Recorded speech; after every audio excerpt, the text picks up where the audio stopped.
Well, hey, good morning or good afternoon to everyone, depending, of course, what part of the country you are calling in from. My name is Ginger Bell, and I am super excited to be starting this new series that we're doing with Finance of America Mortgage Wholesale, which we are titling Standing Out in Your Marketplace. And so each month, I'm going to be doing it myself this morning, but I'll probably be bringing some other people in to talk about ways that you can stand out in your marketplace. So whether it's doing videos or doing presentations or things on social media or working in your community or different VA programs, all those kind of things we're going to explore.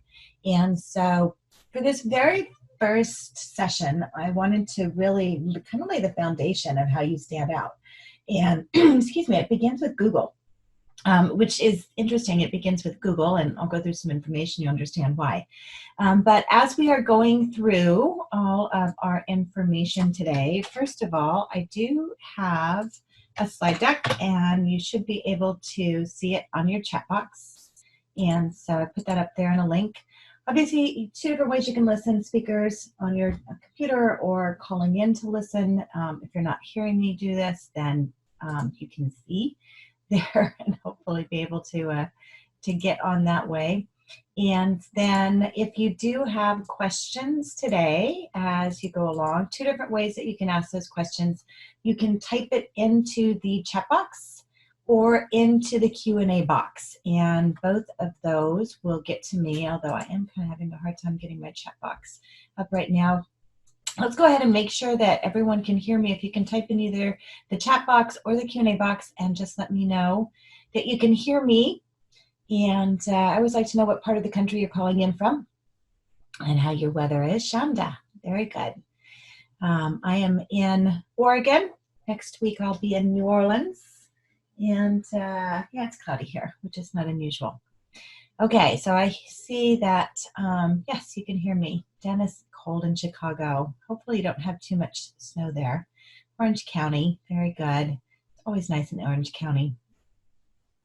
And Glenn, outside of Annapolis, Maryland. How's your weather? Very good. Shanda, you're in Victoria, Texas. I was just in Dallas last week, and it rained almost the whole time, except for I was there Sunday, and it was nice. Okay, so very good. Well, we're not here for a weather report, but I do thank you for checking in, and that way I know you can hear me, first of all, and then second of all, you know how to ask questions, so make sure to do that. Also, you can register for upcoming webinars. We have 2 more webinars we're doing this month for Finance of America Wholesale. One Tuesday, February 25th, and this is a leap ahead of the competition with investor home loans. So Finance of America offers one of the most amazing programs through their commercial residential program. And so we'll be talking about some changes that have happened, and then also just overview of what you can do, which is such a fabulous program. And then Wednesday, February 26th, another new series that I'm starting, which is called Conversations from the Field. And we are going to be having Finance of America account executives join and talk about things they're seeing in the field, in the marketplace, things that you're doing, programs that are working, qualifications, all those different things. Just, being able to have that insight, I think, is so important. So you can always register for our upcoming webinars at famuevents.com. And also you can find it at famwholesale.com. So my name is Ginger Bell. For those of you who don't know me and have not been on a webinar that I've been on before, I am an edu-marketing specialist, and I have been working with Finance of America for the past 3 years doing training, helping them put together their online university, doing webinars, and truly blessed to be able to have such a great partner. I have written 3 books, actually I've written 4 books, 2 with Brian Tracy, 1 with Jack Canfield, and then 1 that I wrote on my own last year, which was edu-marketing. But I've been building educational programs for the mortgage industry for the past 15 years. And so you've probably been on a webinar I've been on in the past. One of the things that I absolutely love doing and really have done so much of in the mortgage industry is looking for trends and what's coming up next. We went through so many changes starting in 2008 with the mortgage meltdown. And through all of that, I have developed and conducted training on literally every regulatory change that has happened since 2008, beginning with the SAFE Act. And so, and going through that, I always, part of, putting together training and what I call edu marketing is to look at, what is coming up. One of my favorite quotes of all time is by Wayne Gretzky, and a phenomenal hockey player. But one of the favorite things that I ever heard him say was that you skate to where the puck is going. And that's really the key. And we know that in our industry, that it's important to do that. And so when you're looking at trends, you need to look at what's happening as far as consumers and what's happening as far as technology. And we definitely have a lot of changes that are happening technology-wise within our industry. But consumers are changing how they are searching. And so they are viewing listings online, they're comparing features online, and they are actually shopping before they even connect with a realtor or an originator. And, oh, John, are you having a hard time hearing me? See if that works. Let me see. I don't know. Is anyone else having a hard time hearing me? Let me know.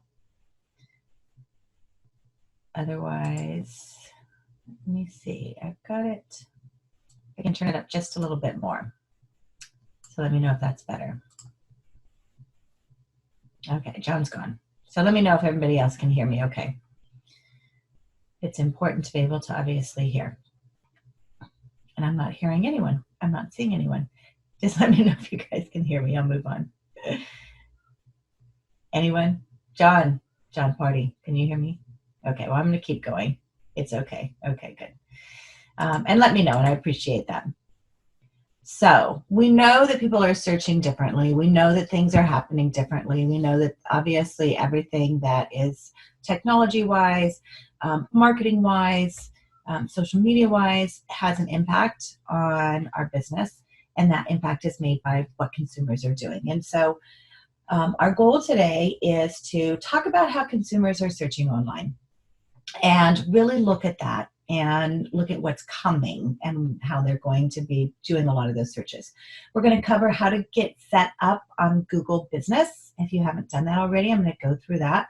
And there's step-by-step instructions. So if you want to grab the slide deck, I have put it in the chat box. I will also send a follow-up email tomorrow, have a link to the slide deck and also a link to the recording. Now, Google obviously controls a lot of what's happening on the internet, especially for searches. There are actually over 250 Google products and services. And most of them you're probably not going to use. I certainly have no idea what a Gboard is. And they've got, all kinds of different things that you can do.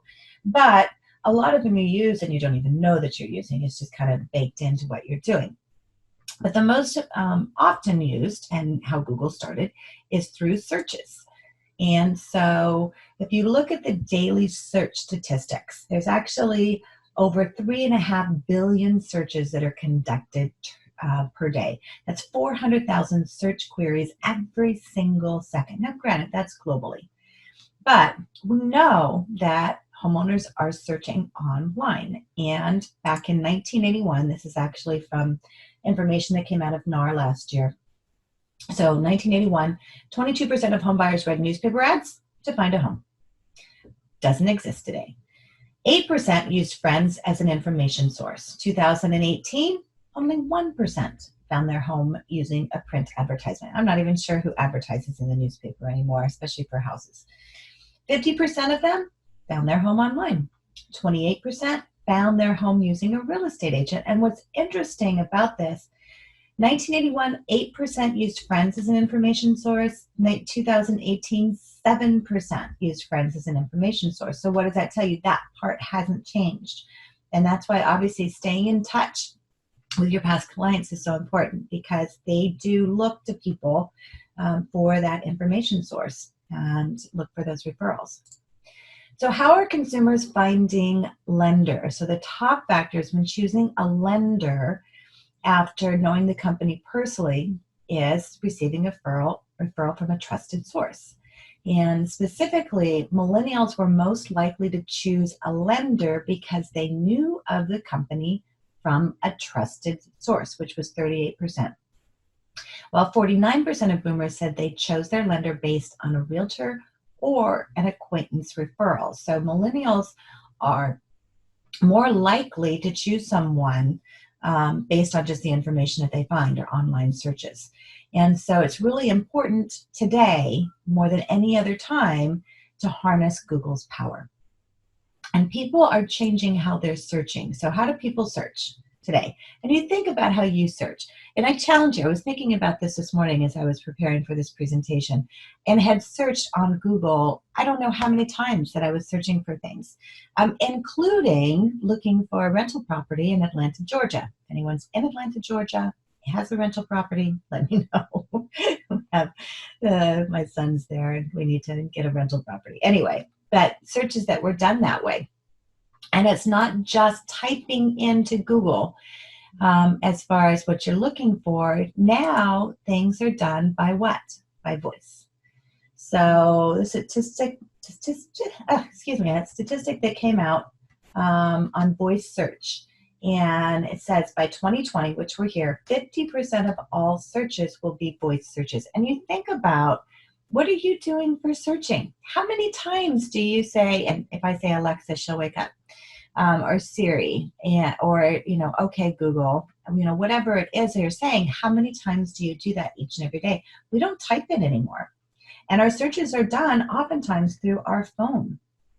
And there's 19% of people that use Siri at least one time a day. 2 in 5 say voice-activated devices are essential to their lives. And if you don't do it yourself, just watch any millennial or Gen Z and find out that's how they search for things. I know I was actually on a call with my son. He's off at school in college, and something on the computer, and he goes, "Mom, show your screen." And so he honestly went and searched. He had his phone. He's like, okay, whatever he was on, Siri, tell me this. And he found the solution for me within seconds. I'm like, I don't know. Where do I go? What should I look for? So they're very used to looking to find information. Teens, 55% use it daily. Adults, 44%. And it's changing. So I said, okay, if I do a voice search for a mortgage originator, what happens? So this is an example. I did this yesterday of what happens, and you can do it on your device and let me know what you find out. But listen to this. Alexa, find me a mortgage originator in Madison, Wisconsin. I don't know that. So it's interesting. I've done this in so many different areas. In Portland, where I am in Boston, Madison, I'm going to do a presentation for the Lenders Association there in March. So I was preparing a video for them. But you think about it, how many of you are actually going and doing this right now to see if you can find, if you come up in your search, your voice search in your area. According to Google, 20% of searches are voice searches. 65% of Amazon or Google homeowners don't want to go back to the days of keyword input. 5% of individuals aged 16 to 24 use voice search on their mobile device. Individuals aged 26 to 35 are the most likely to be smart speaker owners. 22% of the smart speaker owners have bought something using a voice search assistant. 40% of smart speaker owners use voice search to find a business situated in their vicinity every single day. And 20% of mobile queries are voice searches. And this is just at the beginning. Okay, so Amber says Google found several in your area. Very good. So Amber, and I want to know, how did you, and you asked, okay, Google, so that was not Alexa, so that's the thing to look at. And there's differences in those two. And so part of that is each one of these has a different way for you to get listed. So it depends on what they're searching for. Because there's Google Assistant, Cortana, Amazon Alexa, and Siri. And so all of these are, what they call, it's kind of like the brain, but they all have different ways that you put information in to get found. There's not like one uniform way. Google's going to be the most uniform. So if you ask Google, Google is probably going to be more likely the one to be able to have you on there. And Google uses what's called Google Assist and Google Actions. And so it's through that they make this information work. So if somebody's using Google to search for you, then it's probably going to be better if you're going to come up. But you need to make sure that when you do that, you do have Google Pages, your business page. So I'm going to show you how to do that. So then you'll come up there. And you think about where you're searching, that people are searching for information. And so they're, asking for things. How do I change a tire? And so you can ask Google that. You can ask Alexa that. You can ask all of those kind of things. And some of these new steps will have a lot in common as far as seeking information, how to do things. How do I get a mortgage? How do I qualify a mortgage? How much money do I need for a down payment for a mortgage? Those are all the kind of things that someone may ask. And under Google or Alexa or Siri, depending on how it's coded in there, then that what's called a personal assistant may only return one single response. And so the future is coming to where you need to make sure that you're set up to be found when these searches happen. And so a lot of that comes through what Google calls a featured snippet, which is the direct answer to the search engine. And it gives queries above the regular search results. And so there's ways that you can stand out and things that you can do within your website to be able to stand out in there. Also things to do on YouTube as far as building a YouTube channel, all those things you can do to stand out. What you do need to do is to prepare. And so the first question is, how do you do that? What do you need to do to prepare for the new way that consumers are searching online? So the first thing is learn how to get featured snippets for your website. And the great thing about this is that it both prepares you for the future, but it's also going to help you drive traffic to increase your site right now.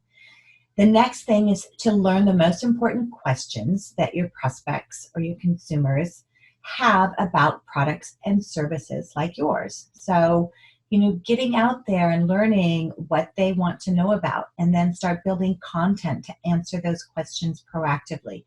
Being one of the best information sources in your market space will be critical to surviving and thriving, especially on voice searches. And then finally, start experimenting with conversational interfaces. And so these are different from traditional web interfaces. They all search different. They gather information. They actually hold information different. And it's AI, it's artificial intelligence. So, for example, on a website, users often navigate to where they want to go in a step-by-step process. And so if you're picking out a running shoe, you might navigate to steps like picking sneakers on the menu, and then picking running sneakers on the menu, and then maybe picking a brand or picking a size, picking a color, picking a specific product.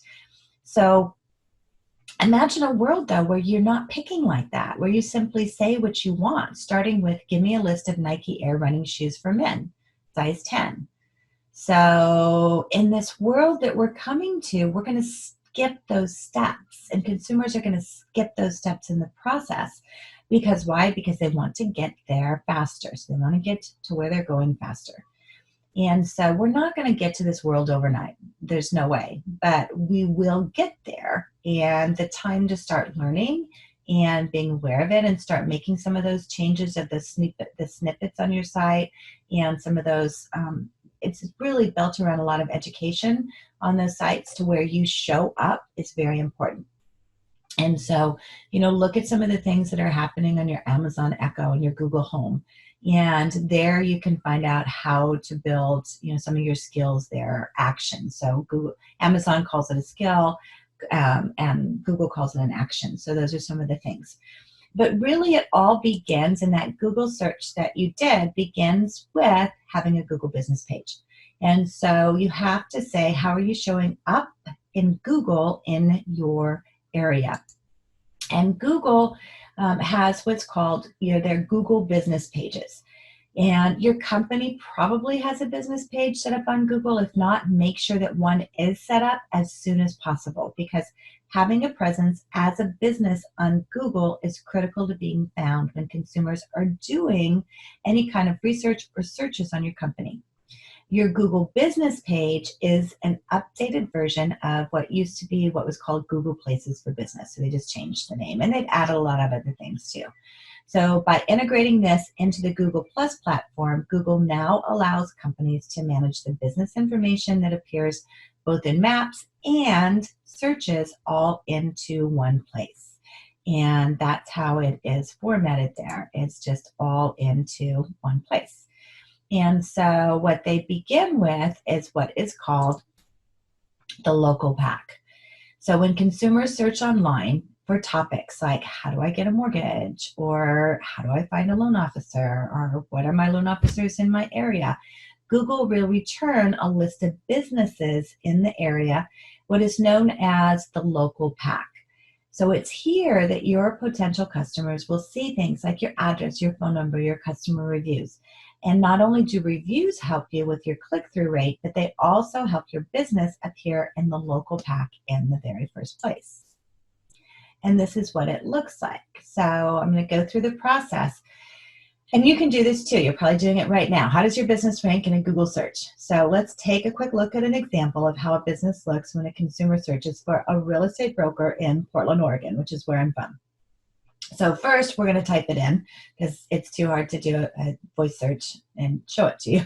First, a person types the query real estate broker, Portland, Oregon, into Google search bar.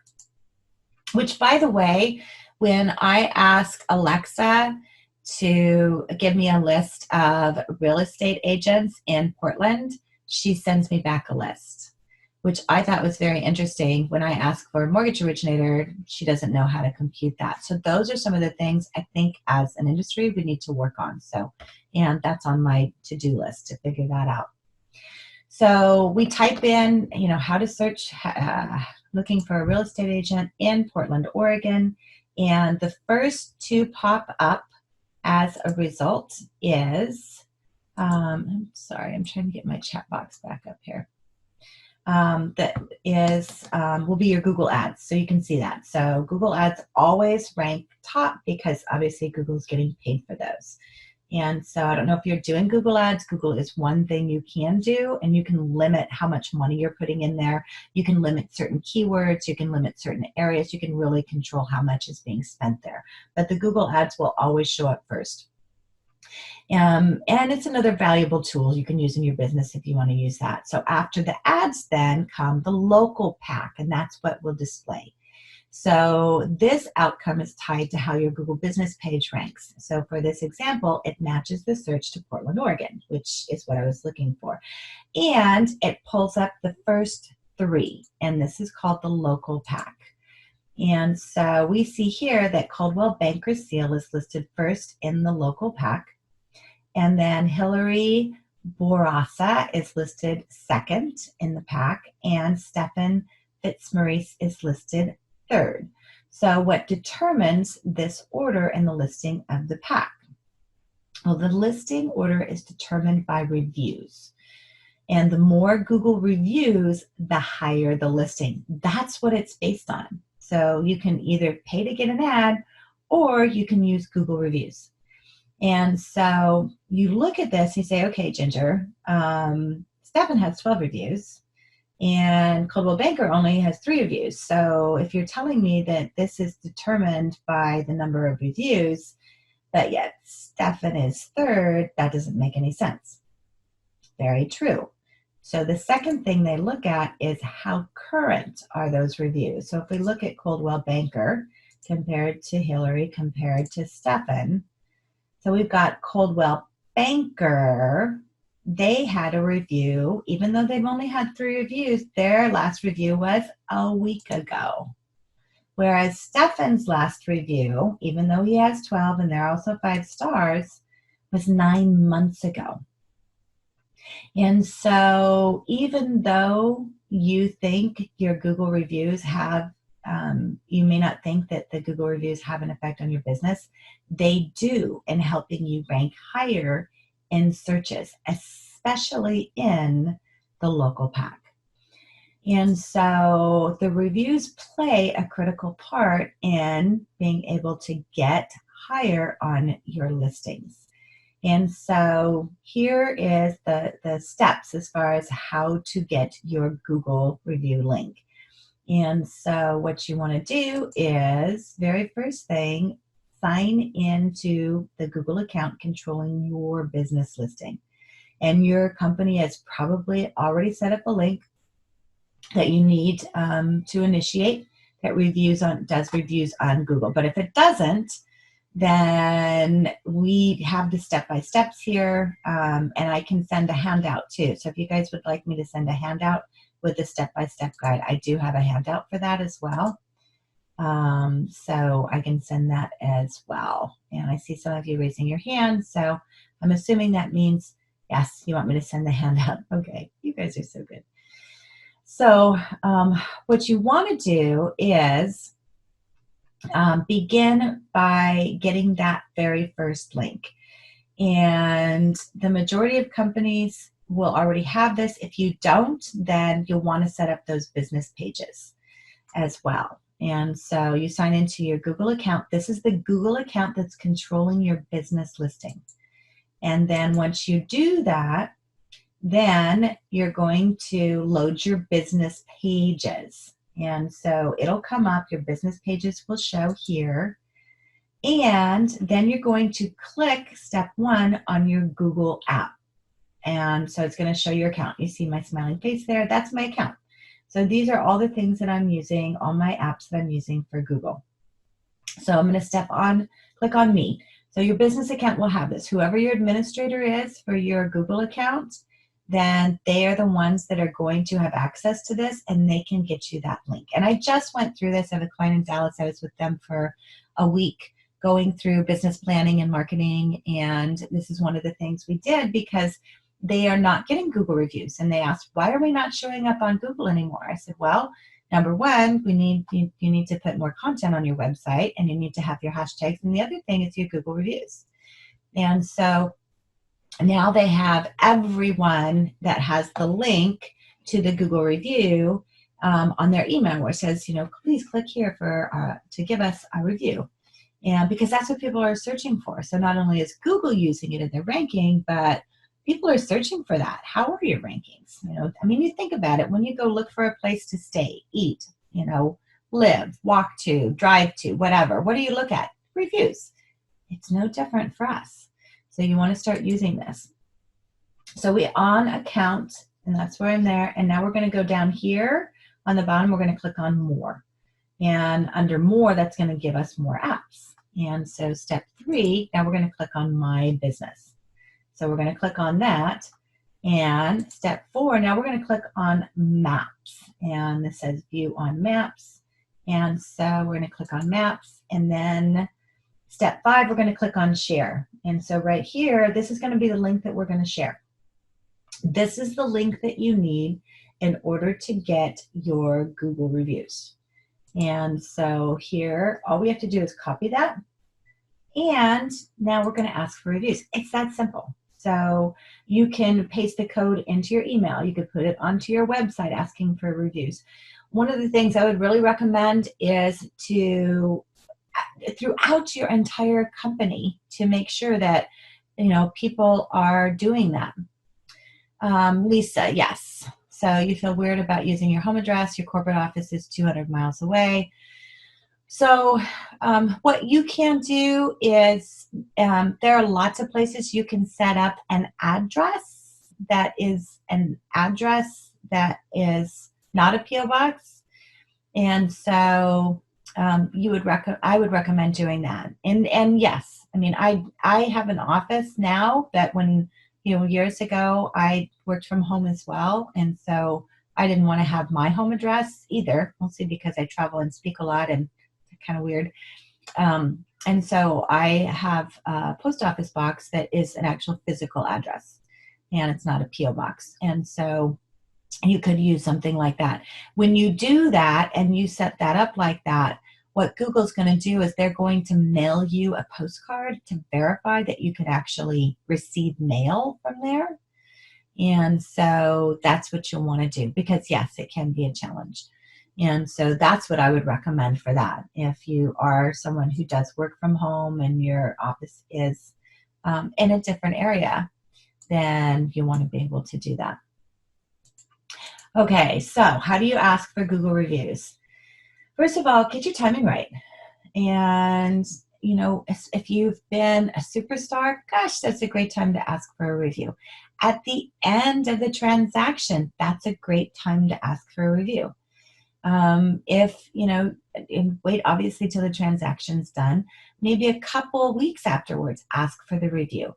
And the thing of it is, you have to ask for it.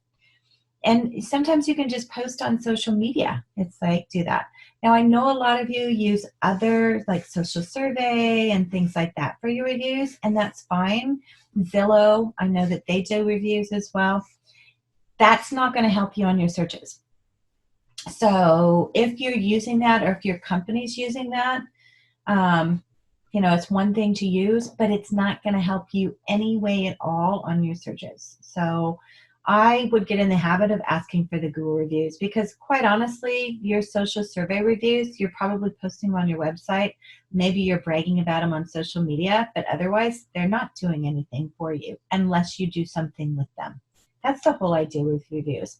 Now, Zillow, obviously people are going and searching there. So, you know, some of those are important to be able to have, and maybe alternating when you're asking for reviews, maybe, you know, one for Zillow, one for social, one for Google, one for Zillow. So I don't know, get an AMC of reviews. But the main thing is you want to make it easy for them to leave reviews. So get in the habit of including it in your email, and don't put the long link. Make sure to, you know, put click here, and then under here, insert the link so they don't show the link, but just click here. And then that way they can leave that for you. Integrate it with your email marketing. You should be doing follow-up with all of your customers as soon as that loan is closed. And I recommend following up a week later, a month later, 6 months later. Get in the habit of doing that. I'm all about video. I think if you're not using BombBomb, or you're not doing video in some capacity, you need to change that right now. And video is a great way to ask for reviews, because what do they see? Your lovely face. And you can do this, have puppy dog eyes. That sometimes works for getting reviews. You know, those are the kind of things to think about. But make sure that you're, first of all, asking. It's easy for them to be able to do it. And you're doing it often. Don't just ask once.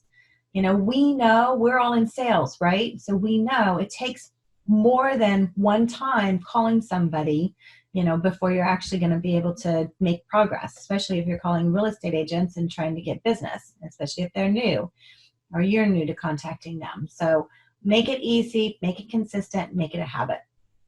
You can get more referrals too. And so make sure it's easy for your contacts to refer you. Make sure that you're staying in touch, sending relevant articles, making phone calls on their birthdays or their anniversaries, things like that.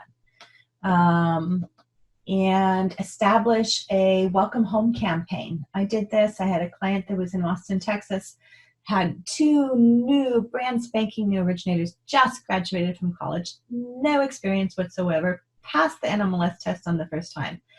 Rock stars, right? Well, they were terrified to go call on real estate agents, because why? They didn't know anything. They don't know the loan programs, and real estate agents are scary. So we established for them, it was a hashtag. We actually did hashtag Love My Austin Home. And so we created a whole campaign around that. T-shirts, they did some cocktail sessions, happy hours, things like that, and invited real estate agents and millennials, because these kids graduated from college right there. So they had a bunch of friends. So everybody came, and they established this campaign. And you know what happened? They had a ton of realtors. In fact, the head of RE/MAX in that area said, listen, I'm going to take you guys under my wing. and I'm going to show you the ropes. So instead of them coming in saying, hey, can you give me some business? It's like, get out of here, kid. You don't know anything. They turned it around and they were able to leverage not the fact that they didn't know anything, but the fact that they knew millennials, which they had influence on that industry, into a campaign. So think about those kind of things. And take a photo of yourself. Take a photo of your prospects. If you're still going and if you're in an area where you can still go to signings, I would really highly recommend it. I always recommend take a picture of you and the real estate agent and the home buyer, frame the photo, or take, if the real estate agent isn't there, then, take a picture of you and the home buyer, or just take a picture of the home buyer and then frame the photo and give it to them, because they're going to keep a copy of that. I always recommend, if you do this, put yourself in the photo. I do this for different sessions that I'm doing, speaking sessions. Like I have a diversity panel that I'm moderating next week in New Orleans. And so everyone that's on the panel, I will take a picture with all of us. I have somebody take a picture with all of us, and then I print it off and I put it in a frame. So it's not just print it and send it, print it and put it in a frame, because if you put a picture in a frame, somebody's going to use it. Somebody's going to put it up. They're not going to throw it away, and especially if they're in the picture. Make sure they look halfway decent. And then create video stories. Think of the things you can do and then send those out. Those are also things that can help as far as increasing your Google ranking, and it's very organic. And I know, Lisa, you said, I'm going to read your comment, Lisa, if you don't mind. I heard people have to go to Google organically, not use a link to have it help your standing. Oh, I'm not sure your question. No, that's not true. There's a lot of ways you can do, and I'm not sure explain a little bit as far as what you're talking about. You have to go to Google organically. I'm not sure of your comment. I know, so here's the thing. Google changes their stuff all the time, and they're good at doing that. So sometimes things do change. So yes, sometimes working with Google directly and paying them is a good thing to do, and I think maybe that's what you're meaning. But there are a lot of things that you can do to grow organically on Google that you don't have to go and pay them or somebody else in order to do that. Video is one of those things. And so creating those videos and then making sure in the campaigns that you're creating, you are posting those onto your website, and you're also using your keyword searches. And so if you don't know how to find out what people are searching for, there is a site that's called Answer the Public. And you can find out the keyword searches that people are searching for. And especially in your area, you can do that. And so those are the things you can do.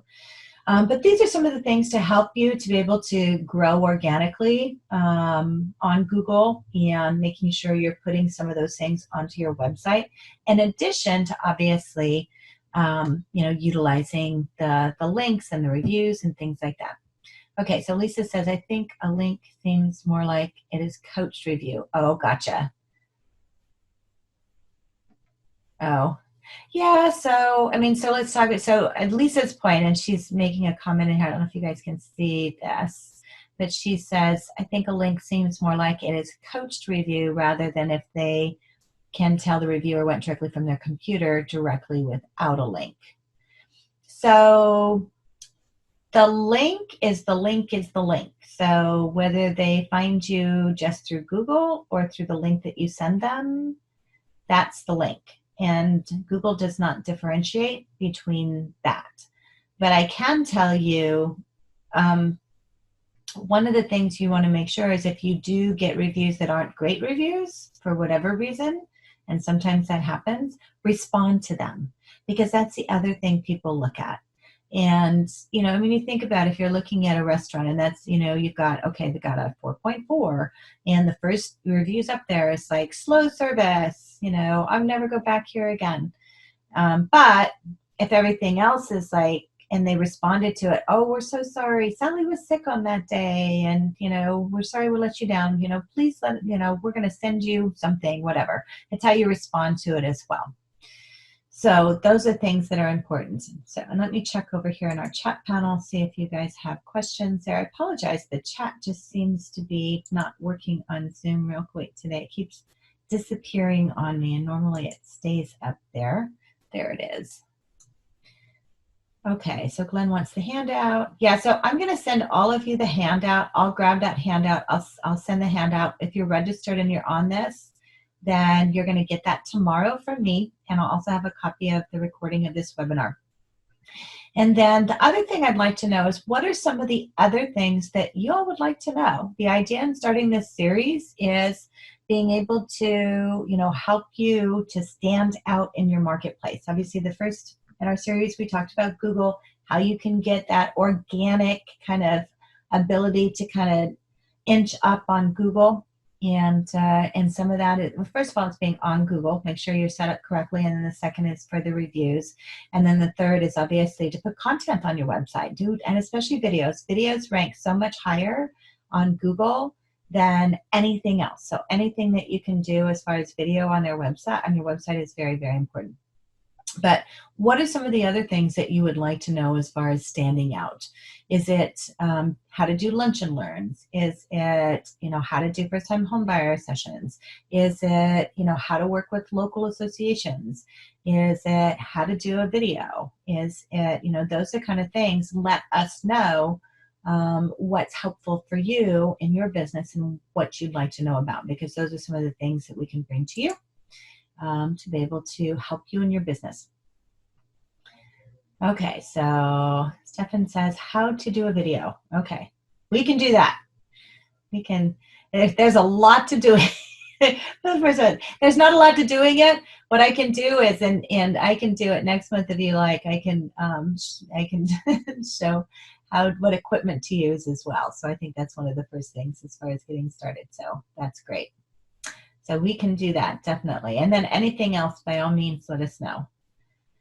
And we do have resources available for you. You can find additional training at FAMU, which is www.fam-u.com.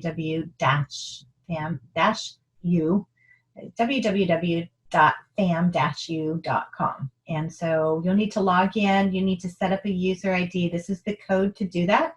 And if you need help in doing that, then contact your Finance of America account executive for more information. So, and any additional questions, by all means, let me know. You do have my email address that is on your registration for the webinar. And so we'll be doing this every month. And it looks like maybe next month we will do videos. Okay, so Julie says, she'd like how to find and engage contractors for renovation loans. Okay, I like that idea, Julie. And then Cassie, I asked yesterday how to build realtor business. Interesting. Okay, and then Amber asks effective regular videos and lunch and learns and how to get realtors on board. Perfect. So it seems like a lot on realtors too. So building business, contractors, I love that idea, especially on the 203K. I think that that's a completely underutilized opportunity to be able to do that. So yes, those are all very, very good, and we can definitely look at doing that. Tim, absolutely, you're welcome for the info. I'm so glad to have all of you on here. I do appreciate it very much. And if there's anything else that we can do, let me know. I'm going to take some notes on this so we make sure and get all of these down for you, because these are all great suggestions, from how to do videos, effective regular videos and lunch and learns, and how to get realtors on board, how to build a realtor business, and how to find and engage contractors for renovation loans. So very good. Okay, well, that's it. Well, thank you for all the ideas. That's what we're looking for.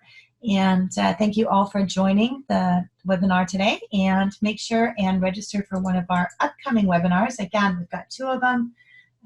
Tuesday, February 25th, Leap Ahead the Competition with Our Investor Home Loans. Awesome program. You need to get in there. And that's another thing we could probably throw in with the idea of how to get in front of investors. And then Wednesday, February 26th, Conversations from the Fields. And I have Raul Bada, who's going to be joining me. He's a senior account executive with Finance of America. So I want to thank all of you for your time and wish you a very happy Valentine's Day tomorrow. If you haven't gotten something for your sweeties, then you might consider doing that. I know I need to head out tonight and do that myself. So I look forward to seeing you on an upcoming webinar. Take care.